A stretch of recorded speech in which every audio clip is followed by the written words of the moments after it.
Hello, my name is Cindy and welcome to Fit and Thriving with Cindy. Today we're going to do chair stretches.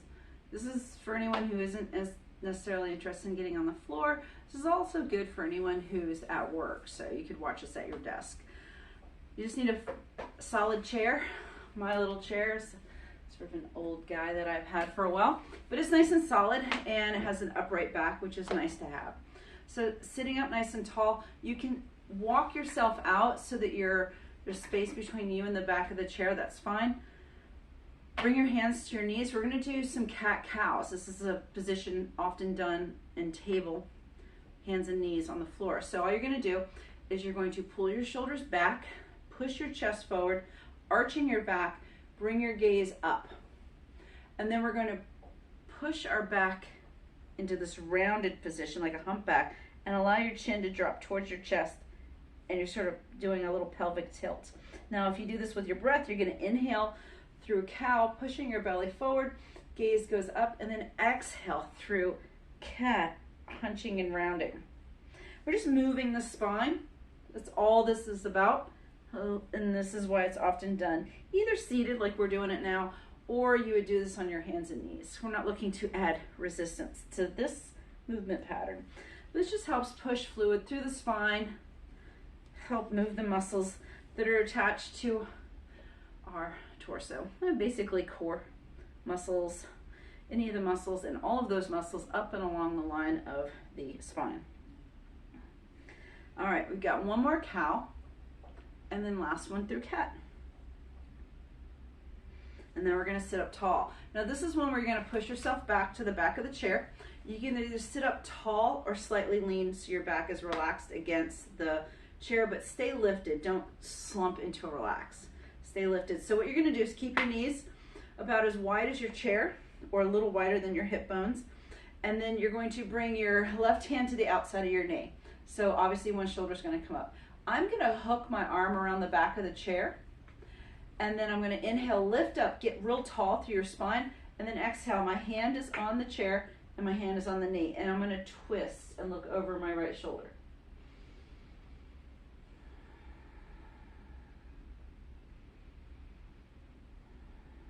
One more big breath here in this twist.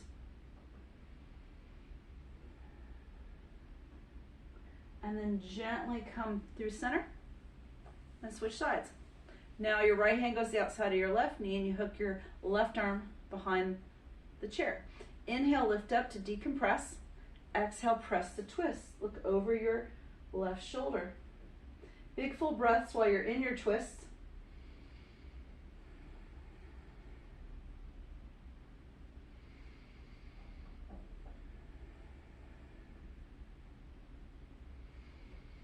And then on your next inhale, bring yourself to center. Again, you can stay pressed back, or you can sit up with your hips can be up against the back of the chair. Maybe your upper back is just, you're shifted slightly forward.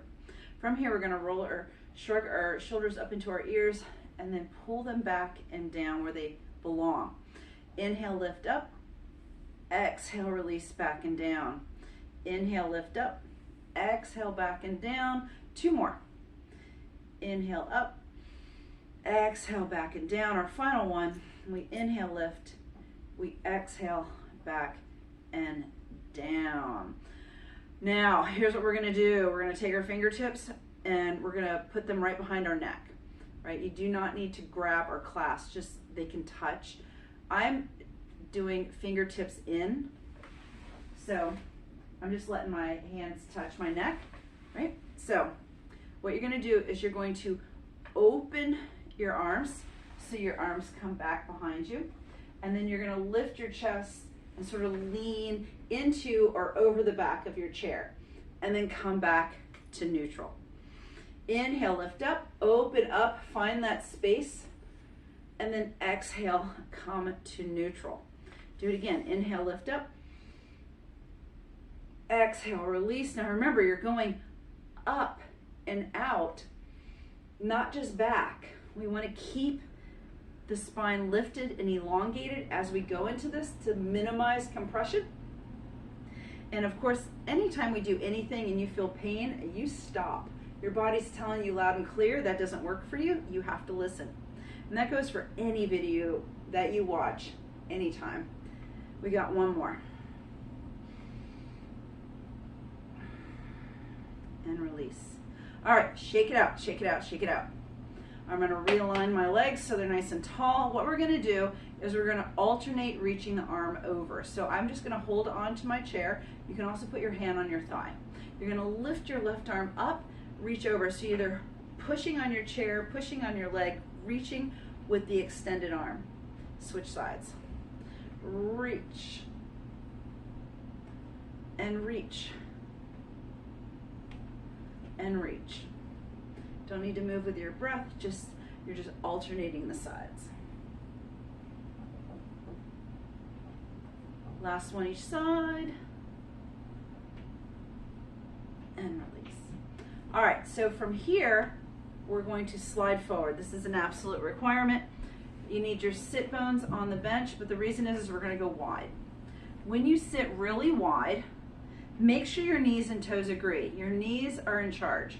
So if your toes are forward and your knees are out, I want you to pull the toes in line with the knees. Now, we're not coming off the chair, but we are gonna go into a stretch. So the legs are set out. Put your hands on the outside edges with your fingers pointing down. Now I'm gonna push into my thigh, so I'm pushing down, and I'm gonna push my left shoulder forward as I push the thigh out. So there's a physical movement to push this thigh into a deeper inner thigh stretch while I'm stretching through my lats on my left side. Come back through center. We switch sides. Now I'm going to press into my right arm. Push the thigh out gently. Push the arm fairly straight, and then push your shoulder forward. And then come back up. We're going to do it again. Left side's the first side, so we're looking over our right shoulder.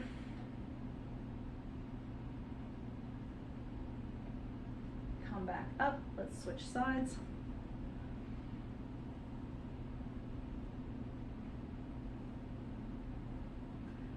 One more time, third time, final time. Always the final time is your best stretch. Last time, right side.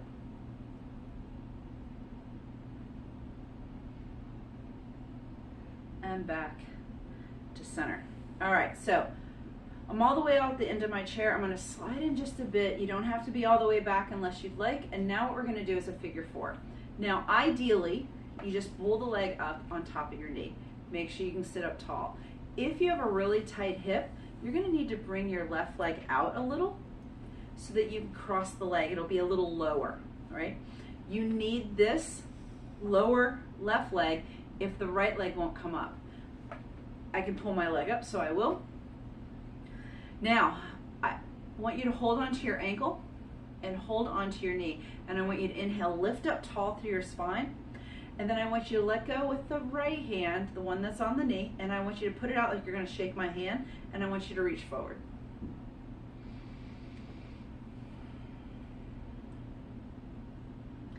Keep the chest lifted, and remember, if you're forward, you gotta push into that heel as you reach forward. If your leg is really low, it might be best to leave your hand on your knee. Just stay tall versus rounding when you come forward. This extended arm is just a tool that I use to force you into the lifted spine, because that's what I want to keep for you versus rounding and slumping. And I want you to gently come up, and we're going to switch sides. Now you're going to bring your left leg over in a figure four. Now this side might be tighter or looser, so you might have to adjust, right? Make that adjustment to get the leg to cross. We're going to sit up tall. You're holding on to both ankle and knee to help you lift. Get into your position that helps you deepen the stretch, and then take your left arm, and I want you to reach forward like you're going to reach out and shake my hand. We stay in this position, holding.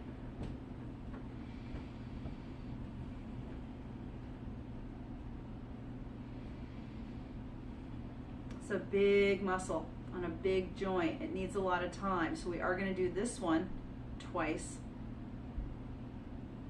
and spend extra time on both. And then we're going to gently release. Go back to that first side, cross the leg. Maybe your leg doesn't have to go out as far. That would be a win. It may take a little time, maybe not this first day. Might take you a little time to get into that more upright position. Everyone inhales the lift.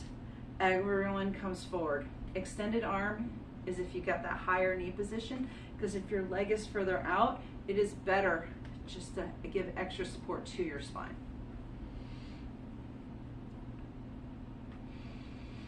So in stretching, a lot of people think we're supposed to look the same, and we all have different flexibility, injury histories, things like that. But what we need to be doing is feeling the same, and you can't judge that based on what people look like. Right? So if you're looking at me and my knee is a little higher or lower, yours is lower, it doesn't matter. How does it feel? Are you getting a nice stretch in your right hip? The answer is yes, then we feel the same. If you're like, no, I feel this more, and you knee or back, you need to make a modification. Maybe your leg's too high, maybe you're coming too far forward, maybe you're rounding. You need to make the modification so that the stretch is just in your hip. Now we feel the same, and that's what you're looking for in these stretches. Switch. If you try to look the same, that person might be getting a great stretch, you're going to get hurt, or you risk being injured. Right? Lift up, and worse actually than being injured. Actually, that's pretty bad. But you know what? It would be terrible if you didn't actually get a good stretch. Lift up tall. Come forward if you can. And that's the hard part of stretching in yoga, is it's not really a level playing field. We all feel the same. That's so different. Feeling the same is so different from looking the same. And we allow the ego and or insecurities to tell us to push ourselves into a shape so that we look like the person next to us. And the person next to us could either be overstretching, understretching, or significantly more inflexible. And so you need to just be, where do you feel this? Do you feel this in your hip? Are you getting a nice stretch in your hip? Is your neck, shoulder, and back feel good?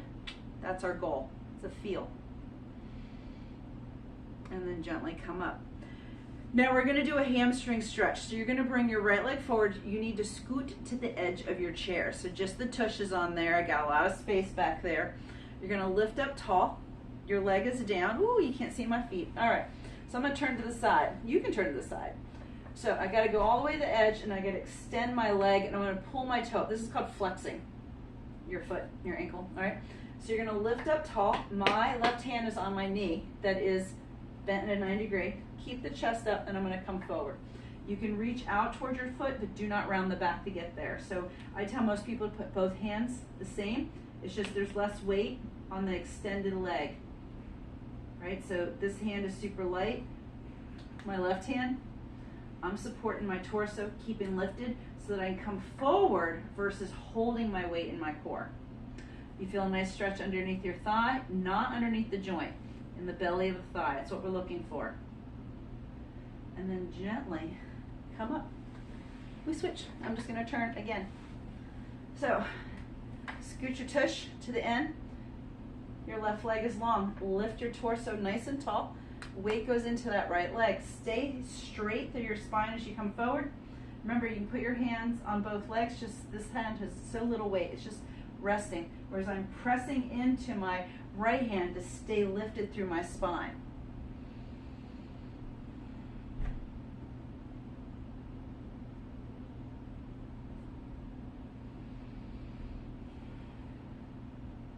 And then gently come up. All right, round two. It's always a round two, especially on the legs. Extend that right leg. Lift tall, because we always want to decompress the spine, and then we're going to hinge at the hip and come forward. Remember, you have to feel this in the back of the thigh. Whenever you go into that rounded position and you round your torso to get to your foot, you're going into that cat position, right? Cat-cow. Once you do that, you go into a posterior pelvic tilt. With that, you lose your hamstring stretch. So you want that lifted spine. So no, you don't look as flexible, but you are not truly stretching better. It's just a look. And we're not here to look flexible, we're here to get flexible. Come on up, switch sides. And I say that a lot. If you're trying to look flexible, good for you. That's all you're going to get. Inhale, lift. Exhale, hinge. If you are trying to attain flexibility, you need to keep that form and seek on lengthening the muscle. That's how you're truly going to get flexible.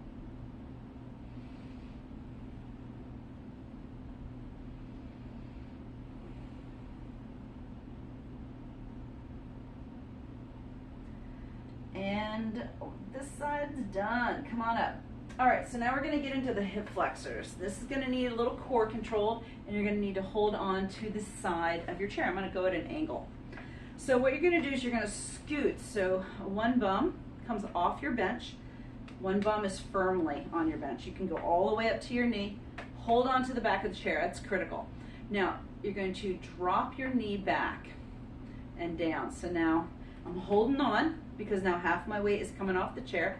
And you're just going to walk this foot back. Now I want you to pull your belly muscles in, so when you pull your leg back, you're not overly arching through your low back. So pull the belly in. You'll feel a stretch on your hip flexor. That's the muscle that runs along the front of your leg. Now a lot of people, they'll lean forward to get their leg back, right? And then pull the belly muscles in as you come up. It's going to give you a deeper stretch. So watch out, relaxing the abdominal wall. You will dump into your low back, creating a lot of compression. We don't need that. So you're just going to sit here with the core engaged. So pull the belly button in nice and strong. Feel a gentle stretch on the top of the leg. You can't win stretching, right? Sometimes you just have to get a nice gentle stretch.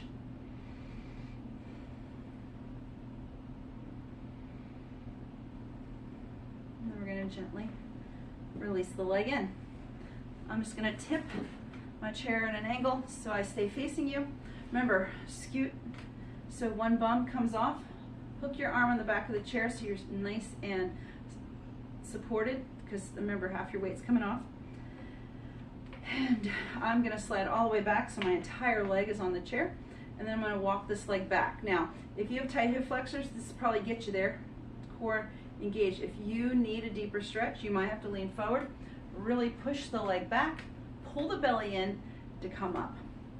It's all about how far you can go.